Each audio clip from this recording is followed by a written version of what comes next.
একতরফা পুলিশের সামনে পুলিশকেও মারছে আর হিন্দুদের ওপর অত্যাচার করছে। পুলিশকে আসলে পুলিশ করে রেখে দিয়েছে মমতা ব্যানার্জি। পুলিশ শাটার টেনে দিচ্ছে, পুলিশ যে টেবিলের তলায় ঢুকে দিচ্ছে, পুলিশকে যে মারধর করা হচ্ছে, পুলিশের মা এবং স্ত্রী তুলে বা গোষ্ঠী তুলে যে গালাগালমন্দ করা হচ্ছে। তাপসদা, আপনাকে মাধ্যমে স্বাগত। নমস্কার দাদা, গোষ্ঠীর সংঘর্ষে যেভাবে অগ্নিগর্ভ মহেশতলা একেবারে থানার সামনে গাড়ি ঘাট থেকে শুরু করে দোকানপাট, সংঘর্ষ তো না, গোষ্ঠীও নাই, একতরফা পুলিশের সামনে পুলিশকেও মারছে আর হিন্দুদের ওপর অত্যাচার করছে। আমাদের মন্দির, আমাদের তুলসী মঞ্চ, যা খুশি তাই করছে। এইভাবে যদি পুলিশ প্রশাসন অ্যাক্ট করে আর সরকারি দল বা সরকার থেকে যদি ওরা উৎসাহিত হয়, যেটা হওয়ার সেটা হচ্ছে। একেবারে আমরা যেটা জানতে পারছি, সকাল থেকে ঠিক 9টা নাগাদ থেকে শুরু হয়েছে ঘটনাটি, একেবারে সন্ধে গড়িয়ে গেল, পুলিশ কিছু করতে পারলো না। পুলিশকে আসলে পুলিশ করে রেখে দিয়েছে মমতা ব্যানার্জি। পুলিশের আগে যে ভূমিকা দেখা যেত সেটা দেখা যাচ্ছে না। সে কলকাতার বুকে হোক, সে মহেশতলা হোক, মুথাবাড়ি হোক, ধুলিয়ান হোক, শামশেরগঞ্জ হোক, সর্বত্রই, বা বীরভূমের ওই কেষ্টমণ্ডলের ঘটনাই হোক, পুলিশের এখন পুলিশের প্রতি আমার দয়া করুণা হয় ওদের অসহায়তা দেখে। অ্যানার্কিজমের দিকে যাবে। একটা দিন আসবে যে মানুষ নিজেই নিজের নিরাপত্তার দায়িত্ব তুলে নেবে হাতে, যেটা ভয়ঙ্কর। আর পুলিশ সহ্য করতে করতে করতে ওরাও একদিন রিভোল্ট করবে সুপিরিয়ারদের ওপরে, সরকারের ওপরে। পুলিশকে লক্ষ্য করে ইট উড়ে এলো এবং কয়েকজন পুলিশকর্মী তারাও জখম হলেন। না, এটাই তো হচ্ছে, পুলিশকে মারছে, পুলিশকে তাড়া করছে, সংবাদ মাধ্যমে তো এই সমস্ত ছবি গুচ্ছে উঠে আসছে, আমরা দেখছি। কিন্তু আমরাই দেখেছিলাম ওই এলাকার সাংসদ অভিষেক বন্দ্যোপাধ্যায়কে বলতে যে ও যদি পুলিশের ওপর কেউ আক্রমণ করে তার মাথার একেবারে ওইটা পপুলার হওয়ার জন্য, জনপ্রিয় হওয়ার জন্য এরকম ধরনের অনেক কথাই অনেকে বলে। আমিও শুনেছিলাম যে পুলিশ এরকম যদি করতো আমি এইরকম কপাল দেখিয়ে আঙুল দেখিয়ে বলেছিল। তো এখন তো বিভিন্ন জায়গায় যে পুলিশ শাটার টেনে দিচ্ছে, পুলিশ যে টেবিলের তলায় ঢুকে দিচ্ছে, পুলিশকে যে মারধর করা হচ্ছে, পুলিশের মা এবং স্ত্রী তুলে বা গোষ্ঠী তুলে যে গালাগালমন্দ করা হচ্ছে, পেট্রোল পাম্পে যে পুলিশ ঢুকে যাচ্ছে, তাহলে এ ব্যাপারে অভিষেকের বক্তব্য কোথায়? কতটা অসহায় না হলে একজন পুলিশ কর্মীকে বলতে শোনা যায় যে জীবন রক্ষা লড়াই করেও মরণ বাঁচন। আমি শুনেছি একজন পুলিশের, সম্ভবত সে বোধহয় এএসআই, যে বলছে এটা মরণ বাঁচন, কোনো রকমের নাকি বেশ এসে বলছে আমরা সংখ্যায় কম, ওরা সংখ্যায় অনেক বেশি। পুলিশের নিয়োগ হয়েছে, এখন 11-র পর থেকে পুলিশের নিয়োগটাও একদিন না একদিন তদন্ত হওয়া উচিত বা তদন্ত হবে। কিন্তু পুলিশের যে নিয়োগটা হয়েছে তার সিংহভাগ হয়েছে ওই পুলিশ, ভলেন্টিয়ার, সিভিক পুলিশ। তো তাদের দিয়ে তো আর এই সমস্ত হবে না। ট্রেনিং দরকার, শিক্ষার দরকার, অনেক কিছু, মেন্টাল প্রিপারেশন দরকার পড়ে পুলিশকে এই সমস্ত পরিস্থিতির মোকাবিলা করার জন্য।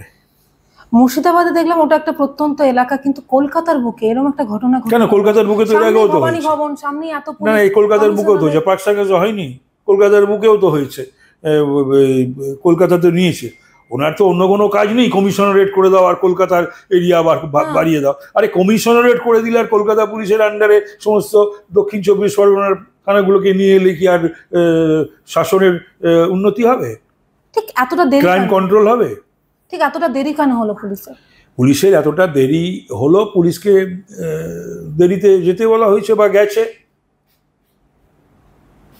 কোথাও গিয়ে সুপিরিয়াররা অপেক্ষা করছে কতক্ষণে তার নির্দেশ আসবে, আর অধস্তনরা অপেক্ষা করছে কতক্ষণে সুপিরিয়ারদের। ডিসি একজন ডিসি ইনজিওর্ড হয়েছে, মাথা ফেটে গেছে। হ্যাঁ, সেক্ষেত্রে এখানেই প্রশ্ন উঠছে, পুলিশ কি এখন দেখে দেখে তার অ্যাকশন করবে? পুলিশ তো তাই করছে, পুলিশ তো দলদাস, কৃতদাস, আর কোন দাসে পরিণত হবে আমি জানি না। কিন্তু আমরা দেখলাম ববি হাকিম তিনি তো বলেছেন যে কঠোর ব্যবস্থা হবে। ও কে বলার একটা কথা বলার জন্য ধরছো তোমরা গিয়ে ওখানে ওকে বুম ধরছো বলছো, বলার কে? প্রথম কথা ও বলার কে? আর ওর কথা ওর বলা বলিতেই বা কি আসে যায়? বলবে মুখ্যমন্ত্রী, পুলিশ মন্ত্রী। পুলিশকে কোনো কিছু বলার ওর অধিকার আছে না। দুই হচ্ছে ও বললে শুনবে? ওর কথা কোনো পুলিশের সেই স্তরের অফিসার আধিকারিক? পুলিশ মন্ত্রী তো মুখ্যমন্ত্রী, সেই জন্যই তো বললাম। করেননি। জানি না, ও করবে না, যখন করার করবে। ঠিক কেন নয়? ও যখন করার করবে বা করবে না। দাদা এখানে প্রশ্ন উঠছে যে কতটা আতঙ্কের বা কতটা ভয়ঙ্কর এরকম পরিস্থিতি। বললাম তো যে এই যেগুলো হচ্ছে এটা অ্যানার্কিজমের দিকে যাচ্ছে। মানুষ নিজের হাতে এবার অস্ত্র তুলে নেবে নিজের জীবন সম্পত্তি এবং তার প্রিয়জনদের বা পরিবারের লোকজনদেরকে বাঁচাতে, আর পুলিশ রিভোল্ট করবে। এইদিকে এগোচ্ছে।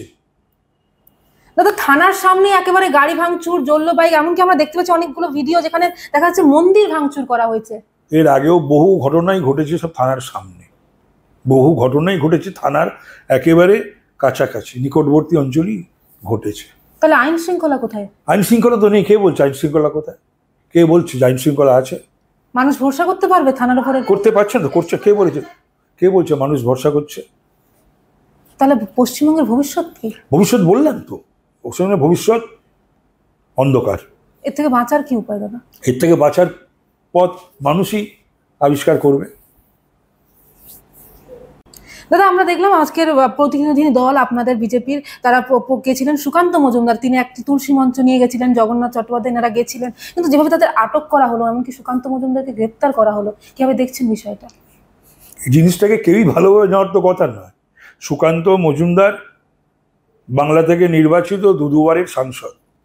সুকান্ত মজুমদার ভারতবর্ষের শাসক দলের পশ্চিমবাংলা চ্যাপ্টারের প্রভিন্সের সভাপতি। সুকান্ত মজুমদার কেন্দ্রের মন্ত্রী। তাকে এইভাবে অ্যারেস্ট করা যায়? অ্যারেস্ট করে?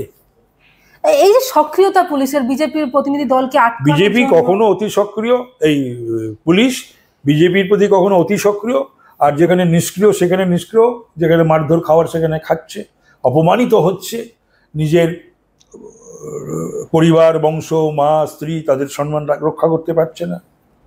না কোথাও গিয়ে কি পুলিশের এই যে মুর্শিদাবাদ থেকে শুরু করে ভাঙড় বিভিন্ন ঘটনায় যে পুলিশের যে নিষ্ক্রিয়তা, তার জন্যই কি এই অবস্থা আজকে?